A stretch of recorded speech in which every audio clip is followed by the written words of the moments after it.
ધોરણ 12 કોમર્સ, વિષય અર્થશાસ્ત્ર, પ્રકરણ 5 ગરીબીના નિર્દેશકો. અગાઉના વિડીયોની અંદર આપણે ગરીબીના નિર્દેશકોની અંદર નીચું માથાદીઠ ઘરગથ્થુ વપરાશ ખર્ચ, કુપોષણનું પ્રમાણ, અપેક્ષિત આયુષ્ય અને બાળ મૃત્યુ દર, તબીબી સેવા અને પીવાનું પાણી અને શૌચાલયની સુવિધા વિશે જોઈએ. આ બધા નિર્દેશકો એ ગરીબીનું ધોરણ નક્કી કરવા માટે મહત્વના માપદંડો છે. એમાં જ એક માનવીની પ્રાથમિક જરૂરિયાતોની અંદર મુખ્યત્વે 3 જરૂરિયાત કહેવાય છે: રોટી, કપડાં અને મકાન. તો મકાન એટલે રહેઠાણ. તો એક બીજું નિર્દેશક છે ગરીબીના નિર્દેશક તરીકે રહેઠાણ.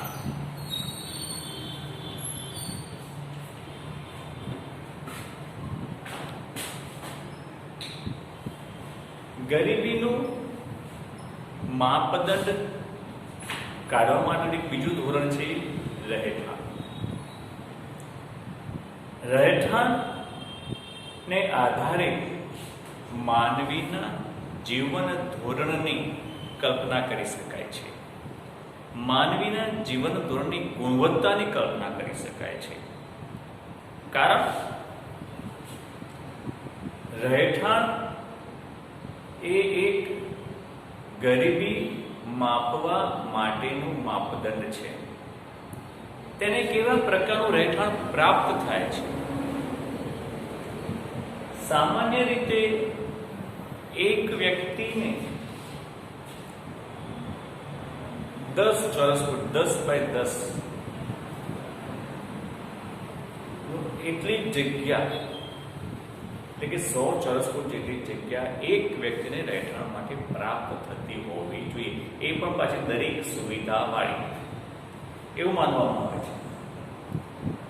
તો અહીં ગરીબીનું ધોરણ નક્કી કરવા માટે તેની રહેઠાણની કક્ષા કેવી છે, એટલે કે મકાન કાચું છે કે પાકું છે.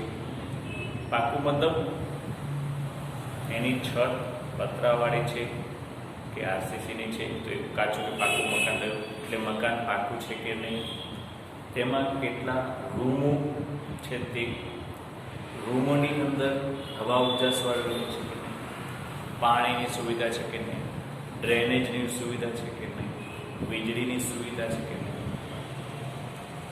તો આ મકાનની સુવિધાની વાત થઈ. તો આવી સુવિધા વાળું તેને મકાન પ્રાપ્ત થાય છે કે નહીં?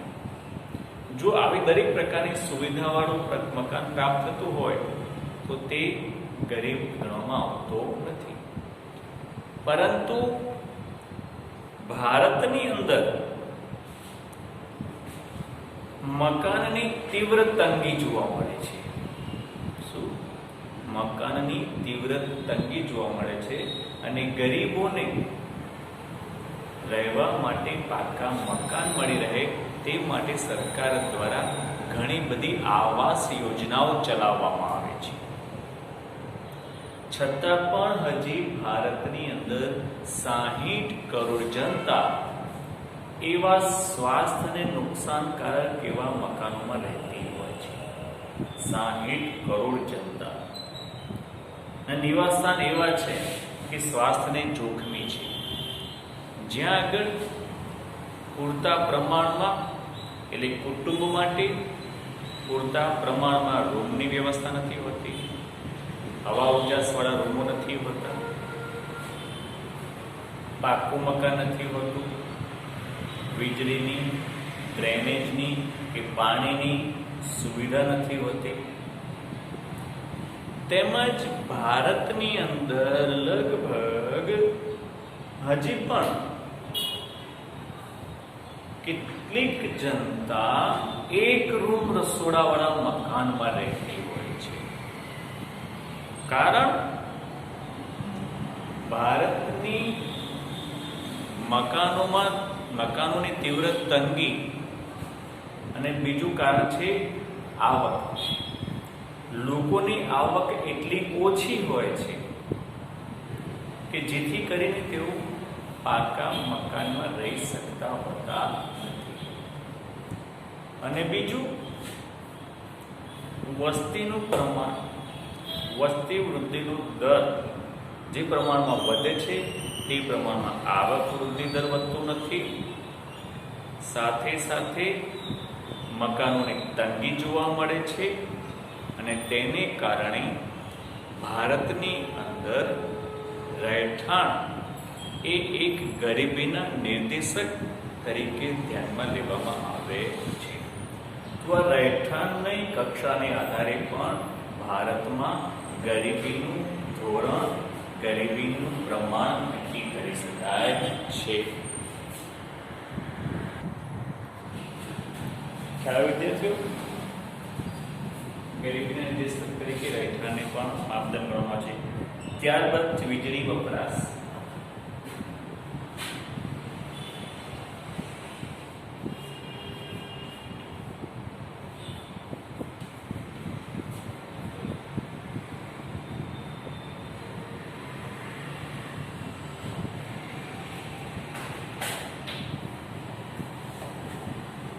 વીજળીનો વપરાશ એ પણ એક ગરીબીના નિર્દેશક તરીકે ગણવામાં આવે છે. ભારતની અંદર અને ભારત દેશ વીજળીનું ઉત્પાદન કરનારો, વીજળીનું વધુ ઉત્પાદન કરનારો અને વધુ વપરાશ કરનારો એક દેશ ગણવામાં આવે છે. પરંતુ વધુ ઉત્પાદન થતું હોવા છતાં પણ ભારતની અંદર માથાદીઠ વીજળીનો વપરાશ ઘણો ઓછો જોવા મળે છે. અહીં વીજળીનો વપરાશને બે ભાગમાં વહેંચવામાં આવે. એક ઔદ્યોગિક વીજળી વપરાશ અને એક સામાજિક એટલે ઘરગથ્થુ વીજળીનો વપરાશ. તો ભારતની અંદર વીજળીનું ઉત્પાદન વધારે પ્રમાણમાં થાય છે, પરંતુ લોકોની આવક ઓછી અને એને કારણે ઘરગથ્થુ માથાદીઠ વીજળી વપરાશ ઓછો છે. અને એની સામે ઔદ્યોગિક વિસ્તારમાં વીજળીનો વપરાશ વધારે થતો જોવા મળે છે. એટલે કેટલીક જગ્યાએ તો ઔદ્યોગિક ક્ષેત્રે વીજળીનો વપરાશ વધુ થતો હોવાથી ગૃહસ્થ એટલે ઘર વપરાશમાં પૂરતા પ્રમાણમાં વીજળી પૂરી પાડી શકાતી નથી. જો અહીંયા આગળ તમે બહુરાષ્ટ્રીય કંપનીનું નામ સાંભળ્યા હશે. બહુરાષ્ટ્રીય કંપનીઓ દ્વારા ઉત્પાદન કરવામાં આવતી ઉત્પાદક પ્રોડક્ટના નામ સાંભળ્યા છે. દાખલા તરીકે તમે બધાએ કોકા-કોલા નામ સાંભળ્યું હશે. એક જાતનું ઠંડુ પીણું આવે છે કોકા-કોલા, બરોબર, થમ્સ અપ, એ બધા નામો સાંભળ્યા હશે. ઇવન કોલગેટ નામ સાંભળ્યું હશે. આ જે પ્રોડક્ટ છે, કોલગેટની વાત કરીએ, કોકા-કોલાની વાત કરીએ, બહુરાષ્ટ્રીય કંપનીઓ દ્વારા આનું ઉત્પાદન થાય છે. અને વીજળીનું ઉત્પાદન ભારતીય સરકાર દ્વારા થાય છે.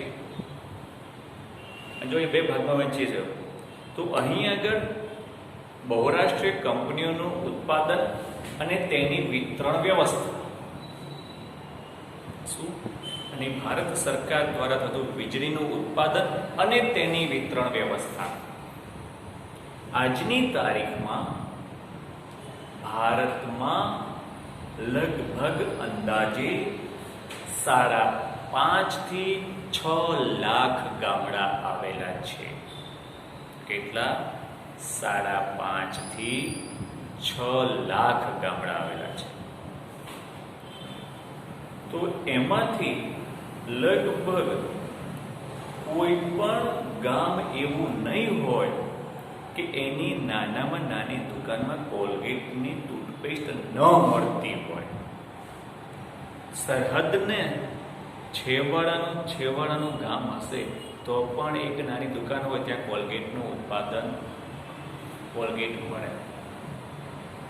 તો એની વિતરણ વ્યવસ્થા, બહુરાષ્ટ્રીય કંપનીઓની વિતરણ વ્યવસ્થા, અને આજની તારીખમાં વીજળીનું ઉત્પાદન ભારતમાં જ થતું હોવા છતાં હજી પણ કેટલાક ગામની અંદર વીજળી પૂરી પાડી શકાય નથી.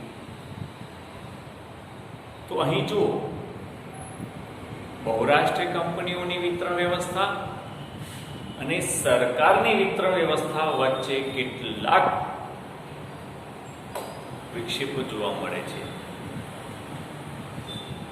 તો અહીં વીજળીનું ઉત્પાદન થાય છે, પરંતુ વિતરણ વ્યવસ્થાની ખામીને કારણે ભારતમાં અને ઓછી આવકને કારણે માથાદીઠ વીજળીનો વપરાશ ઘણો ઓછો જોવા મળે છે. એટલે આ પણ એક ગરીબીના માપદંડ તરીકે નક્કી કરેલું છે. જોઈ લો એકવાર વીજળીનો વપરાશ યાદ કરી લો.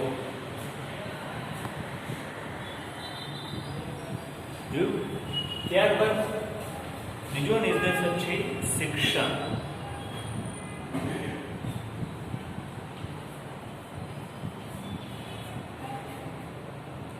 એક ગરીબીના નિર્દેશક તરીકે શિક્ષણ એ પણ મહત્વનો ભાગ છે.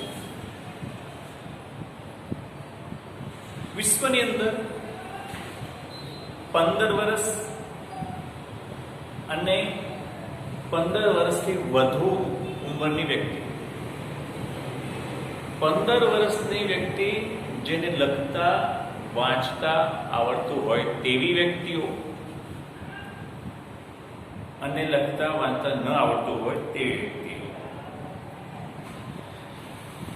જે વ્યક્તિ 15 વર્ષથી ઉપરની હોય અને તેને લખતા વાંચતા આવડતું હોય તો તેને સાક્ષર વ્યક્તિ તરીકે ઓળખવામાં આવે છે.